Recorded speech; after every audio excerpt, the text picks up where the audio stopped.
Welcome. You're listening to Breaking Barriers. I'm your host, John Couret, on New Orleans 102.3 WHIV. We honor independent voices. I'm an author, a publisher, a speaker, a success coach, and of course, a radio show host. We are streaming live on Facebook, so please comment and ask questions while we are on the air. This week, Tammy McCormick Broussard is our fabulous guest, and I'll tell you more about Tammy shortly. First, here's a little bit about what's going on with me.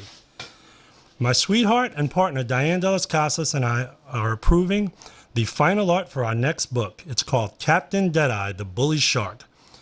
It's book one in our anti-bully children's chapter book series and is the core of our national anti-bully campaign called Stand Up, Stand Out, Stop Bullying, and Be a Lifesaver. On Tuesday, August 2nd, Diane and I are attending the Catholic Schools Conference in Baton Rouge as part of the Scholastic Book Fair's pirate-themed booth. We are introducing Captain Deadeye to about 2,000 educators. I'll be in costume as Captain Deadeye, and Diane will be my silly sidekick, Skipper the Pirate. Shiver me timbers! It's gonna be a blast. As you know, I recently released my first title, a personal growth book called Breaking Barriers: How to Knock Out Adversity and Live Life as a Champion. I'm so excited about it. The book is doing very well. You can order your copy of Breaking Barriers on our website, righthookmedia.com. That's W-R-I-T-E, hookmedia.com. The book is available in paperback as well as PDFs. And now, for the moment you've all been waiting for, in the Champions Corner, introducing this week's special guest, the incredibly beautiful and talented and courageous Tammy McCormick Broussard. Thanks for that great introduction, John. Tammy McCormick Broussard is a native New Orleanian and attended the University of New Orleans. She has a big family and is one of 13 siblings. The 6 sisters of her family are very close and call themselves the Rich Girls of Franklin Avenue, not for monetary reasons, but because they live a life rich with love and possibilities. Tammy is a cancer survivor and thriver and frequently volunteers her time to great causes. She ran and won the Stiletto Sprint, a 2-block run in high heels benefiting breast center of Ashna Baptist as part of the Festivals celebration. Tammy is the lead runway instructor for Unite Empowering Events, a 6-month empowerment program that helps cancer survivors embrace life beyond cancer. As a model herself, she teaches cancer patients and survivors how to model and work the runway. The classes culminate in a fabulous runway fashion show that not only demonstrates how glamorous these cancer survivors can be, it also gives them the self-confidence they need to conquer the world. Tammy went from being a runway model to being a role model for cancer survivors.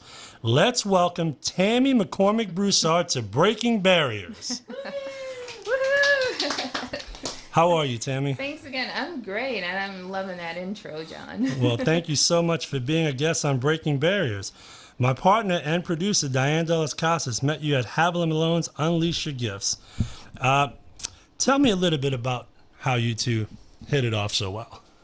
Well, Diane was such an affable person when I was there, so warm, and I remember every other statement was my sister Rowena and I were like, wow, you did this, you did that, you are a mover and a shaker, your daughter does has books in a show, and how very inspiring. Well, when she came home from the event, she told me I had to have you on as a guest. She shared a little bit about your extraordinary story. Why don't you share your story with our listeners about how you battled cancer and when you were first diagnosed and how the cancer was treated?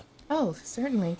Well, I was first diagnosed about 4 years ago, and when the doctors told me immediately, I said, oh no, this is not true. Right. And I went raw vegan for 8 months because I ate nothing, boxed, packaged, stored, jarred, canned, you name it. Everything I ate grew straight out of the ground. I practically lived in the produce section of Whole Foods. Wow. And I juiced daily, and I grew my own garden. So my parents taught me not to fear.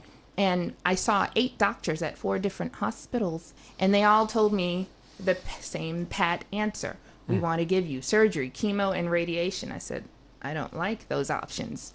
And a doctor told me, well, Miss Broussard, if you don't do anything now, you will die. I said, well, thank you for your opinion.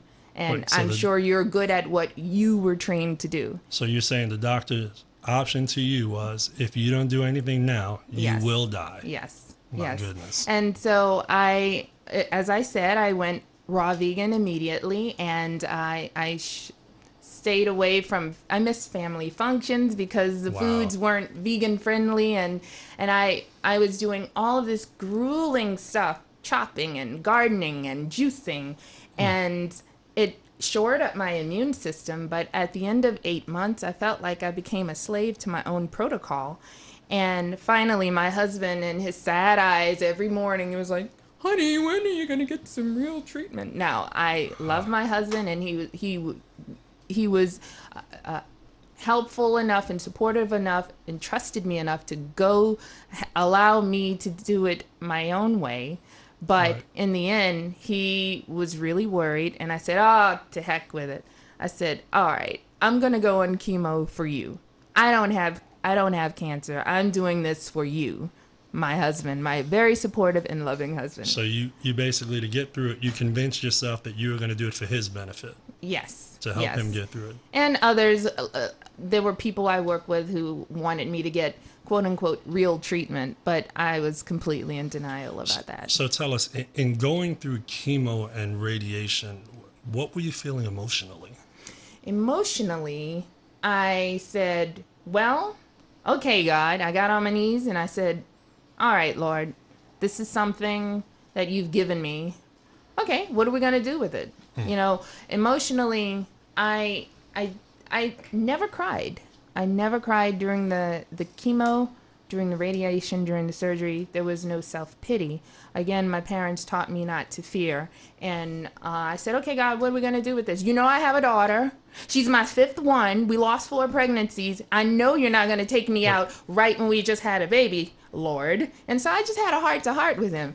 And I said, you know, I have a husband and all these brothers and sisters and my parents. People need me here. Now, what you going to do, God? Now, wait.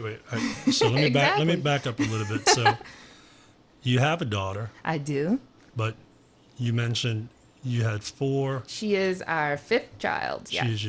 But you also mentioned you have 1. Can you maybe explain that a little bit? Sure. So there were 4 pregnancy losses, and actually the 4th one was none of them ever established a heartbeat, and the 4th one, and I said, now, Lord, 'cause I talk with God often. I said, now, you have to show me something. Is it that I cannot have a child with my husband? Because I understand in biology sometimes 2 people can't. And so the 4th pregnancy actually established a heartbeat, but that child came too soon. It was a son, and I got as far almost 6 months, and 6 months, almost 6 months, and Wow. he was stillborn. And when he was born, we were looking at him, my husband and I, and we were smiling at his limp body. And the nursing staff, they couldn't understand this seemingly misplaced emotion, like, why isn't she crying? Why isn't she freaking out? Right. But they didn't understand, and what my husband and I, that we had prayed, Lord, can you show us that we can have a child? And indeed, he showed me through the child and the heartbeat, but it wasn't time. That's why we have a little angel around us. But yeah, so when the fifth pregnancy came along, it was full term and healthy, and I said, oh, and it was so easy when I Really? delivered her. Oh, I delivered her in under 2 hours, and no yelling, no pain, no meds, nothing. No meds. Yeah, I was the talk of the hospital floor. I had strangers poking their head in the doorway. Did you hear about the tall African-American lady who had a baby in under 2 hours with no meds and no yelling and no screaming? And how tall are you exactly? 5'11" and 3/4. 5'11" and 3/4. My goodness. Well, So, congratulations but on your blessing. I guess thank it you. took some real challenges. yeah, it did. She was For such you. an easy birth that I told my husband, oh, I should do this as surrogacy. Oh, you should have seen his eyes pop. He's like, oh, no, you don't. You know, I said, this is so easy. Well, I understand you're quite the champion. You are now battling cancer a second time, I am. going through chemo again. how do you find the inner strength to move forward, have you ever felt like you wanted to give up? Doesn't sound like it, but have you ever Well, felt that way? there are times I could say yes because my own protocol becomes grueling. I have decided to go on chemotherapy, which is the Western allopathic medicine, but I am also doing alternative therapies. So it's called, when you mix the two, it's called integrative or complementary medicine. Now, when you mix the two, which two are you mixing? Well, the chemo with my doctor gives me, and then I'll take turmeric and cinnamon and different things, Okay. all of the alternative Okay, I got medicines. you. So Yes. you're attacking it from both sides. I am. Okay. I am. All right, you look great, by the way. Oh, thank you. I don't know if that's the appropriate thing to say, but you look Thank amazing. you. Thank you. I would tell people when I meet them, pray for me. If you don't believe in Christ, that's fine. If you pray to some benevolent, good-working entity, being, I'll take your Reiki, I'll take your warm light, I'll take whatever you want to send my way, as long as it's positive, right? That's what we want. Absolutely. Tammy, what has been the hardest thing to cope with this battle for your life? I mean, what would you say is the biggest barrier you had to break through? Well, I believe that my daughter, who is 6 years old now, I might coddle her more because of the guilt I feel of being on chemo, because I'm not strong and full of energy all the time. So I think that I might hug her more or baby her more. And I want to be a stronger, I want to be a more balanced parent. So the challenge is parenting and having the energy and the wherewithal to say, no, honey, you can't have another candy. Well said. What would you say? What would you say is your advice for someone going through cancer or any other major health issue? What would you say to someone who's listening now, who doesn't know? Doesn't know. I would tell them to go to the doctors. Go to the doctors, because God can work through the doctors. They don't realize they are tools for God's work, whether or not they want to believe it. Right. But go and get checked out. I used to stand on my soapbox and say, don't believe big pharma and don't believe what doctors say. But doctors are here to help us as well. Absolutely. Yes. And in case you've just joined us, you're listening to Breaking Barriers. I'm your host, John Couret, on New Orleans 102.3 WHIV. We honor independent voices.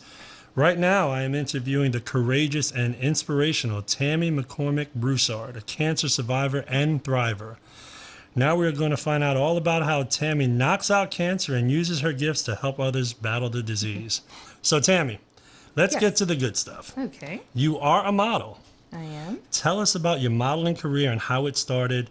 Where has modeling taken you? Okay. Well, I've been modeling for 25 years. I've done 25. all things from radio, print, television, film, video, runway, and even promotional, non-fashionable promotional model. And now it has kind of transitioned into something a little more meaningful, and I am now volunteering. I started off volunteering with Unite Empowering Events, and now I am the lead runway coach. Unite is, as you mentioned, is a 6-month program. It's founded by two wonderful people, Lisa Angelos McKenzie and Susan Bopp. They're very good friends of mine, and they designed this program to give doctors and nurses and hospital staff and loved ones an opportunity to see that patient outside a hospital setting and on stage, alive and thriving. So that must make you feel great when you take a woman who you say is the 6-month program. Yes. So tell us a little bit about it. They walk in. I did some acting back in the day, so I know start to finish. But when you have someone come in, how do you maybe help them build the confidence? Because I could not. You wouldn't want to see me on a runway, but I don't know if I could just stand up there, and all eyes are on you. So how do you help someone build the confidence from the state they're coming to you in to getting to where you are? Well, one of the things I do is I try and meet them where they are, and I explain to them, yes, you see me, I'm nearly 6 feet tall, and I am a model, but it's not about how I am going to make you walk like me. I am going to make you walk like you walk, and have your inner confidence exude and radiate on that runway. And I want to know, do you have a hip issue? Do you have a knee problem? Do you have a bunion? What can we do? What can we that will impact your walk? All right. Because again, this is customized, and we want to know what will make you shine to your brightest light. So I want to know, what are your shortcomings and what do you feel uncomfortable about? And then we will work on that, and then we'll make you a great runway star. Wow. That's amazing. Now, you use your gifts as a runway model to be a role model for other cancer survivors. Yes. Can you tell us about Unite, maybe a little more in detail, the events and your role as a lead runway instructor? Because you say you became the lead runway instructor. So can you maybe share with the listeners a little bit about how you got to that point? Absolutely. I met one of the founders at a Hope Floats event at Auctioner, and she asked me to be one of her survivor models, and I walked with the class, the inaugural class of 2015 in New Orleans, because there are two classes, one in St. Tammany and one in New Orleans. So I walked the runway as a participant, as a model.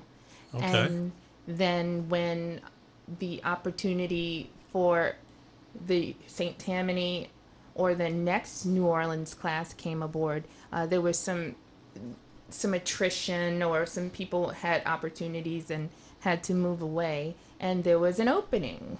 And I said, no, you have to bring it back to New Orleans, because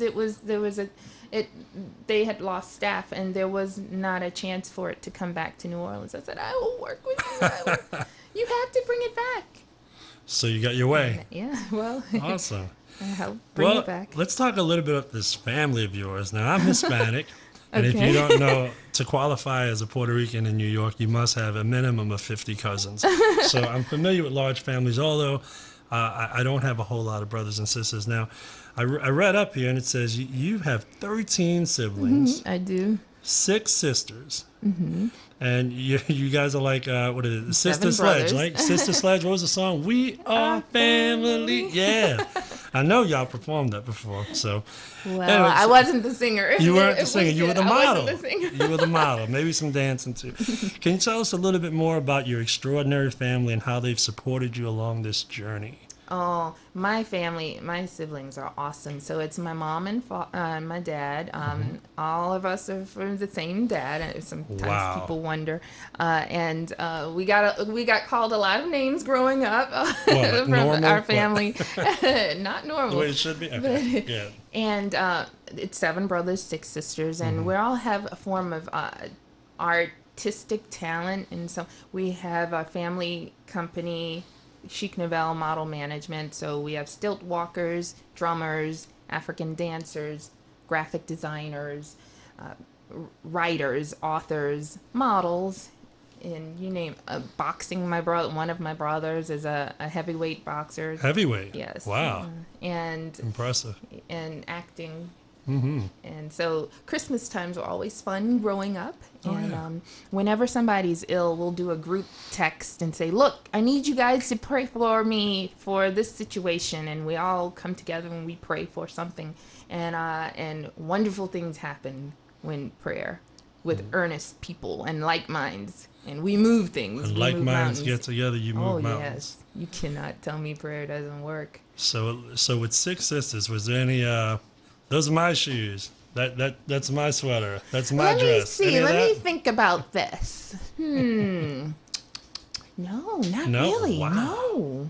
No, we didn't have a choice. There was no my in that house. Everything was shared. Us. Yes. Ours. I had 2 sisters sharing a single bed. We had 2 sisters sharing a single bed. Now, you're saying yourself and one other sister? Yes, who was my sleep partner? I think Rowena might have been.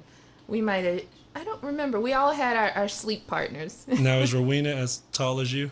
She is 5'10". 5'10". And Wow. yes, and she is the CEO of Chic Nouvelle Model Can you Management. tell us a little bit about Chic Nouvelle? I read some of it, but I'm curious to hear more. So you each have a different role? We do. Okay. We all of our talents, we bring them together whenever there's a need. Even our father builds the runway for us, so he's like the engineering, light electrical portion of our group, and my mother is one of the designers and also a visual artist and author of her book Hurry Hurry My Children. Hurry, Chic hurry, my Nouvelle, children. yes. Okay. Chic Nouvelle Model Management basically is our family and us having a great time, but we started putting on events and people expressed interest in them, so we started coaching others and bringing other models and talent into our group. So tell me a little bit. You started putting on events. Now, is this something where you guys went out and, did it at the church, or did you rent out a hall? Yes. Tell us about that. We would do church functions, Black History programs. They would invite us. They would hear about us and tell my mom, LaBertha McCormick, LaBertha, we want your children to come and perform for this Black History program. We'd go and tear down the house, and they'd request us the following year, and we just continued. We liked it so much. We do what we love to do. It sounds like you do. And we have fun with it. Wonderful. Wonderful. Thank you. Well, let me ask you, what are some of the upcoming projects you have, and where can people reach you? I'm sure you have a website. I saw your website, your social media.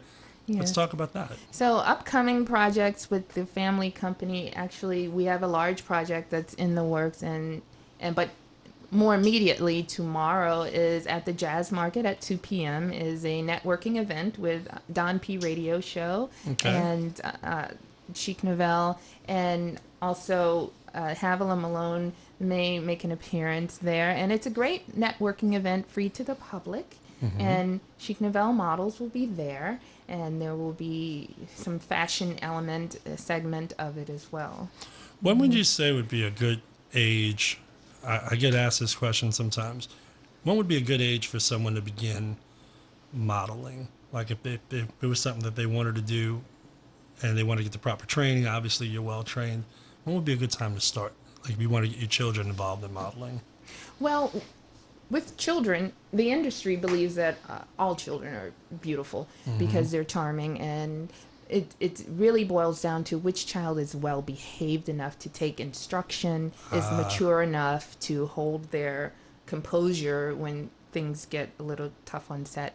So I would say with children, it just depends on the market. Probably 5 or 6 if that child takes instruction well, and the parent has to be willing to drive everywhere, and it's more work on the parent.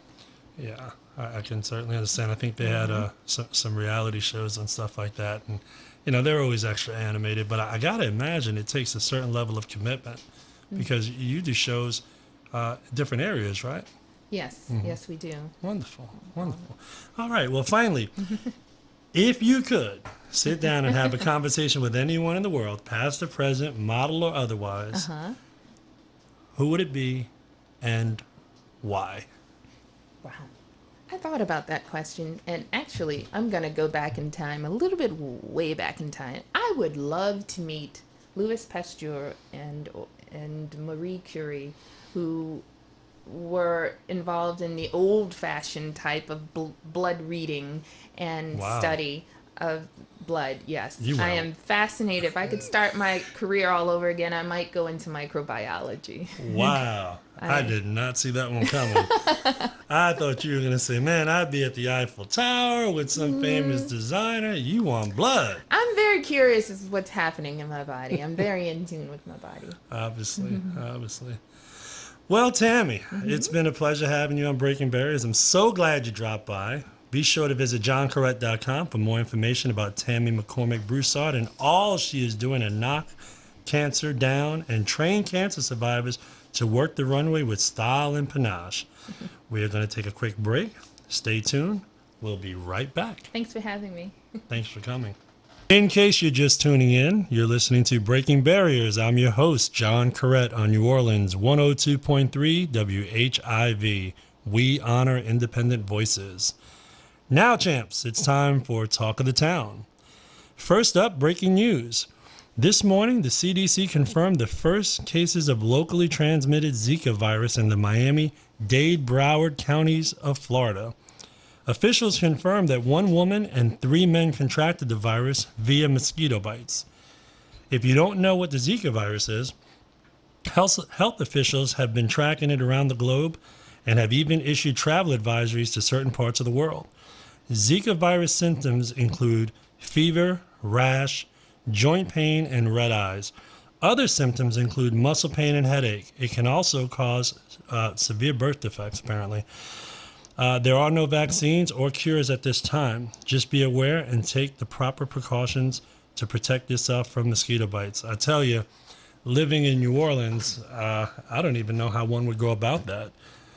But it's pretty scary. But I also learned that it seems like every year or two, there's a new virus, isn't there? I mean, I remember we had swine flu not too long ago, and I think before that it was the bird flu or the other way around. I don't know. But point being, just take the proper precautions and, wear repellent when you go outside. We were talking about going to Florida this weekend. We actually had to change plans, but it makes you kind of think twice. So I have friends and family in Florida. If you guys are listening, please cover up and protect yourselves. With all the violence happening around the world, this story touches me.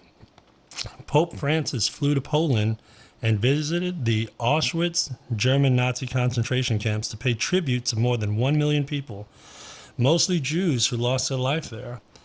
He prayed alone at the execution wall and sat alone for some time in solemn reflection by a tree. He remained silent for most of the trip. In the camp's guest book, he signed his name and left the message, "Lord, have mercy on your people. Lord, forgiveness and forgive us for such cruelty." Wow. I was brought up Roman Catholic. I'm Christian now. I guess it's the same thing, right? We all follow some sort of faith. But I was impressed by that. I think in these tough times, sometimes we need to get back to our center. And for most of us, that's found in prayer. So with all the places, the Pope could have spent his day, to go to a place that, really doesn't bring many good memories to anyone, with all the atrocities that happened there, it's comforting to know that he took the time to go there, and hopefully his prayers were heard and answered, and we can move forward, because that's definitely a part of history we never want to see repeated. And my heart goes out to all my friends who have relatives, and I should say ancestors and great-grandparents who've gone through that. It's terrible. A video that caught my eye that has to do with bullying. For those of you that don't know, my sweetheart and I put a book together and we launched an anti-bully campaign. So anything with bullying, I'm on the radar for, looking out for. And this video had mixed famous images with some well-known movies, and of all people, Donald Trump. Now, before I go any further, let me just say I'm neither for nor against. I'm an independent, and I'm just going to wait and see what happens. But this video did get my attention. There were several phrases that matched his speech word for word. And, you watch these videos online in your downtime, and you have to always take it with a grain of salt. But I couldn't help but notice some of the similarities. The video also showed a young girl approaching the presidential candidate, Hillary Clinton, and telling her story of how she's bullied at school. And, because she has asthma, kids bully her.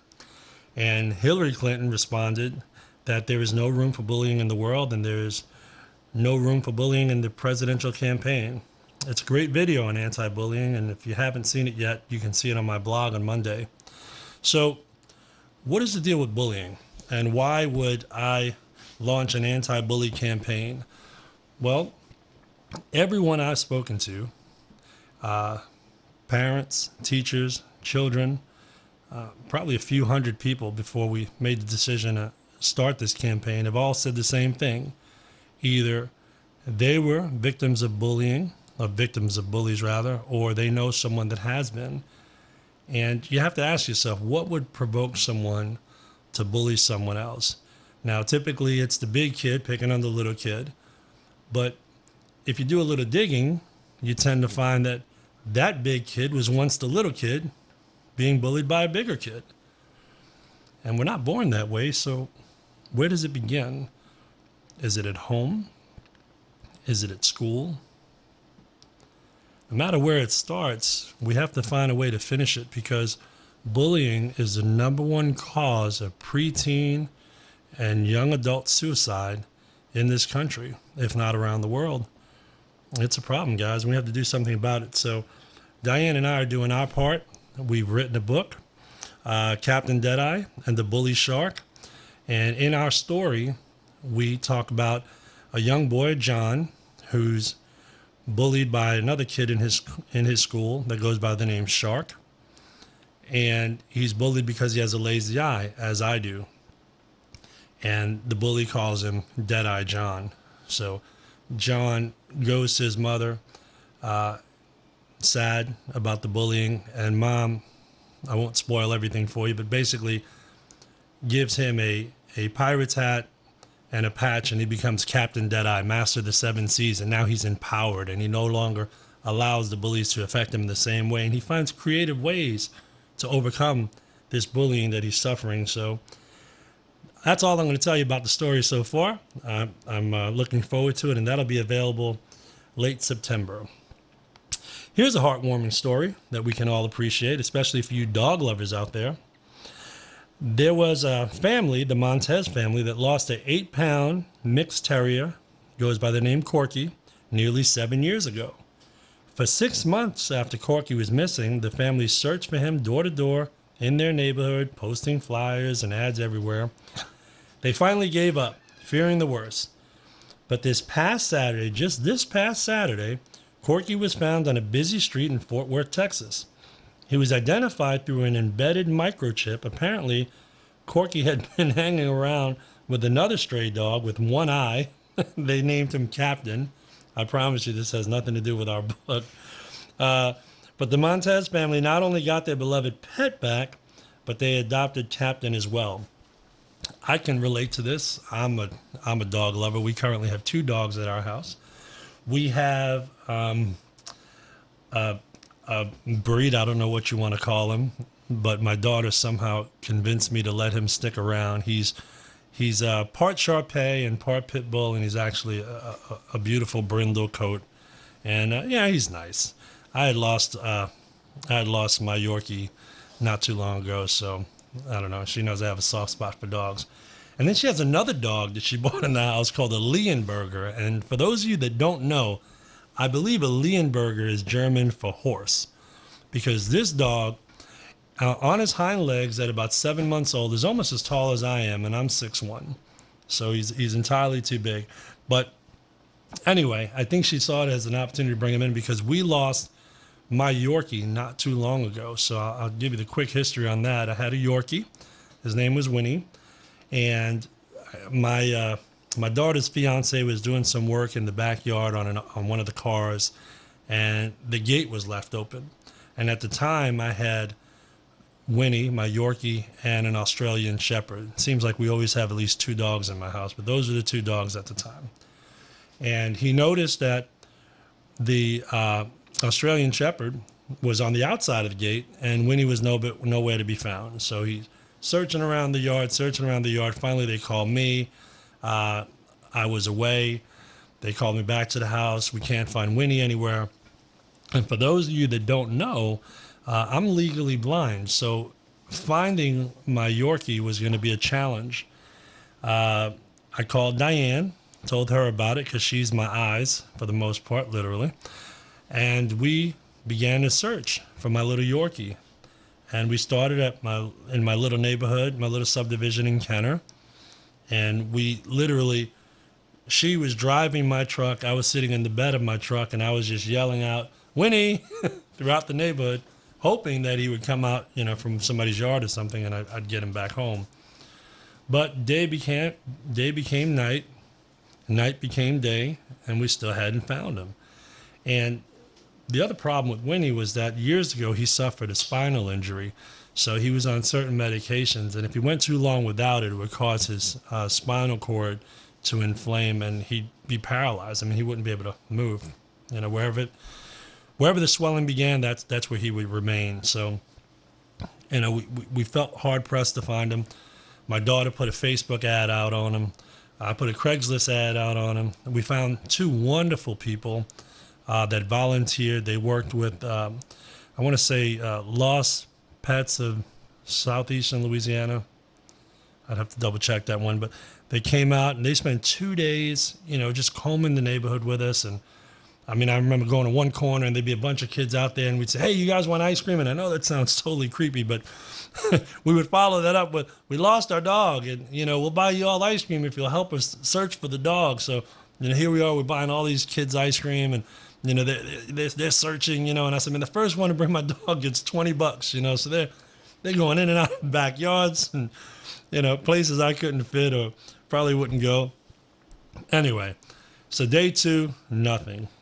Day 3, nothing. Until I get a phone call from a man who says, I hear you lost your Yorkie. And I said, yes, sir, I have. And understand this, folks. We had already had the false alarms. We went to SPCA and, oh, we have a Yorkie, and it looked like half a Doberman Pinscher. It wasn't our dog, you know. So you don't want to get too excited, but he says, nah, I think I might have you, little guy. And I know, shame on me. No, he didn't have a license. He wasn't microchipped at the time.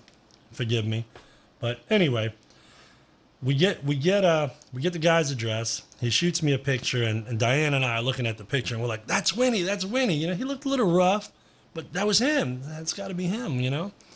So we rush over to the man's house, knock on the door, and Winnie, you know, he brings Winnie to me, and his little tail's wagging, and he you know, he's going nuts, and it's obvious to the man that that's definitely my dog, you know. And I said, man, is there anything I can do for you? Can I pay you something? Can I give you something? And he says, no, you know, I don't need anything from you. This is, you know, I'm just happy you got your little guy back.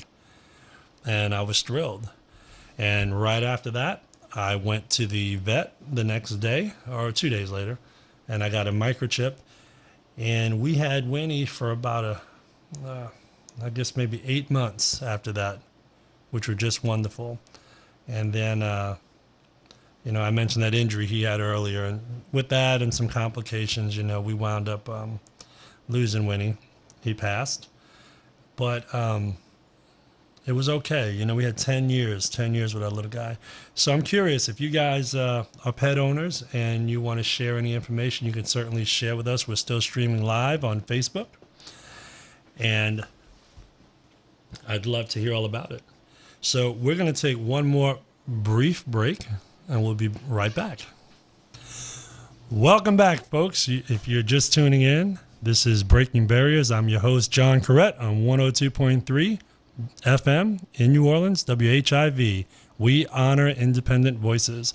Before the break, we were talking a little bit about the anti-bully campaign that we are running, and I thought this might be a great opportunity to bring my sweetheart Diane De Las Casas on, who is my co-author and muse on this project. Oh, thank you. Thank you so much, John.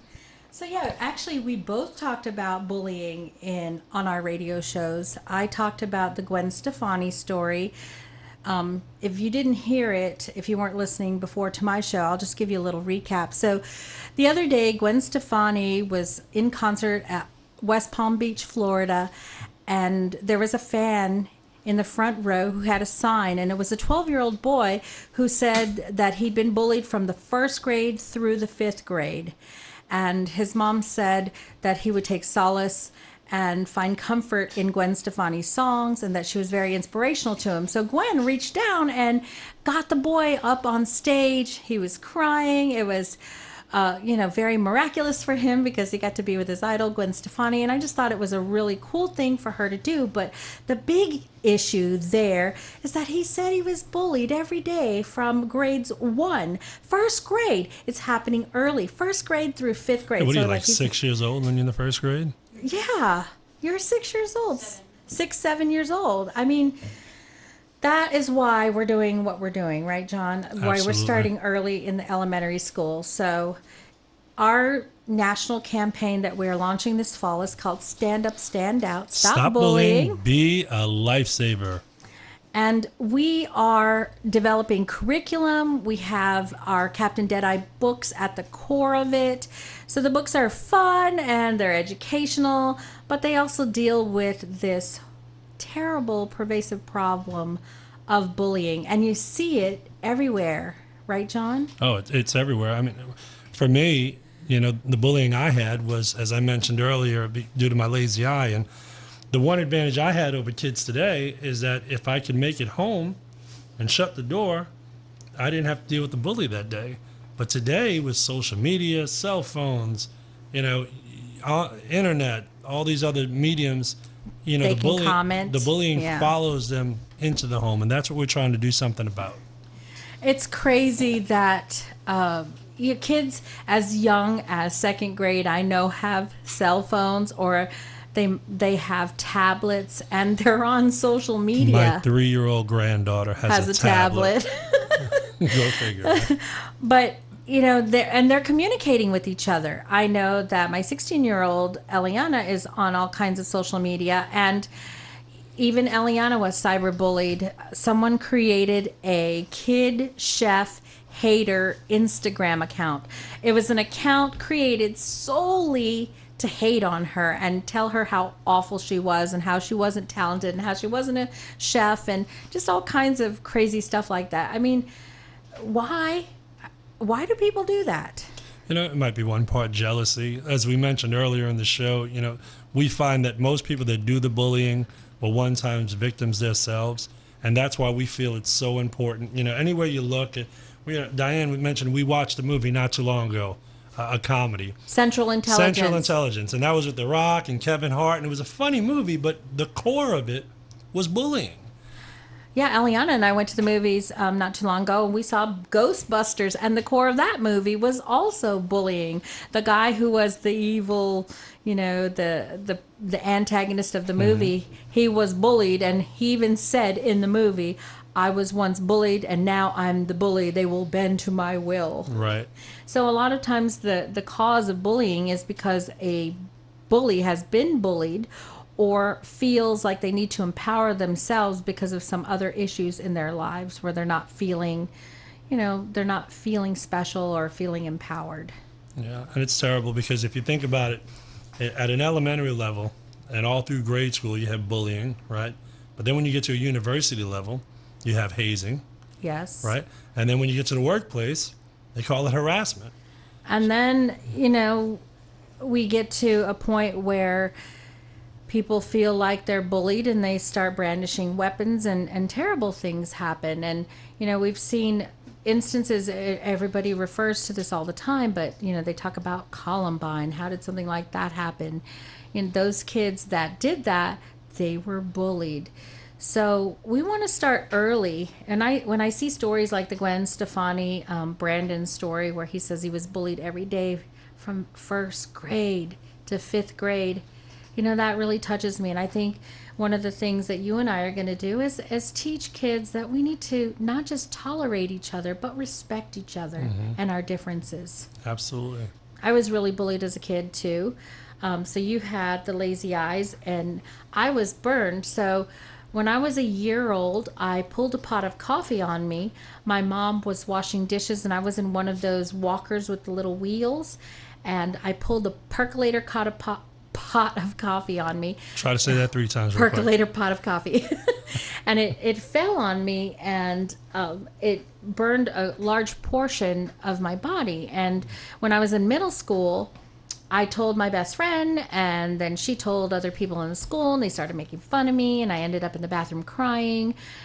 So the issue of bullying is something that a lot of people relate to personally, or they know someone who has been bullied. Well, what we're really excited about is that everyone who's learned of our new program has really embraced it. They're super excited about it. We're definitely going to be talking more about this on our next show next Friday, because we'll be able to follow up and tell you all about what's happening with Scholastic. with Book Scholastic fairs. that we mentioned in the opening of the show. So, folks, We're so happy you tuned in with us and shared some of your Friday evening with us. We hope you will come to the Facebook page and leave your comments. Any Like us? suggestions? Like us by all means. This Because Friday Night Talk Block. Friday Night Talk Blocks, that's right. And as we love to say, until next time, champs, let's be good to each other, and remember to keep breaking barriers. Boom. Good night, guys.